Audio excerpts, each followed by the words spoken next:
கட்சி ஆரம்பிக்கும் நேரத்தில் தளபதி வீட்டில் புயல், சமாதான தூது தோல்வியா, பின்னணியில் திமுகவின் ஸ்கெட்சா?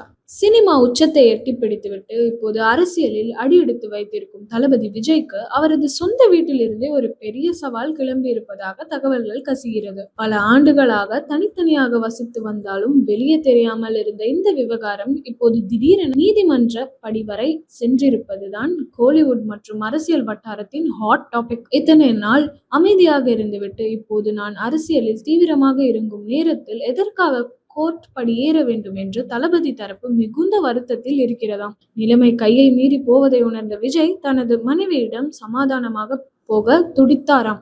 இதற்காக திரையுலகை சேர்ந்த சில முக்கிய பிரமுகர்களையும் குடும்ப நண்பர்களையும் தூதுவர்களாக அனுப்பி வைத்தாராம். தேர்தல் நெருங்கும் நேரத்தில் இந்த விவகாரம் வெளியே தெரிந்தால் சரியாக இருக்காது, பேசி தீர்த்து கொள்ளலாம் என்று கேட்டும் அவரது மனைவி அதற்கு செவிசாய்க்கவில்லை என்று கூறப்படுகிறது. அனுப்பப்பட்ட அத்தனை தூதுவர்களும் வெறும் கையோடு திரும்பியதாக ஒரு தகவல் கசிகிறது. இங்குதான் ஒரு பெரிய அரசியல் திருப்பம் ஒளிந்திருக்கிறது. விஜய் தரப்பு என்ன நினைக்கிறார்கள் என்றால், இந்த விவகாரம் தானாக வெளியே வரவில்லை, இதற்கு பின்னால் ஆளுங்கட்சியான திமுகவின் ஸ்கெட்ச் இருப்பதாக அவர்கள் சந்தேகிக்கிறார்கள். குறிப்பாக பெண்கள் மத்தியில் விஜய்க்கு இருக்கும் மிகப்பெரிய செல்வாக்கை சிதைக்கவே அவரது குடும்ப விவகாரத்தை தூண்டிவிட்டு நீதிமன்றம் வரை கொண்டு சென்றிருப்பதாக ஒரு பலமான அனுமானம் நிலவுகிறது.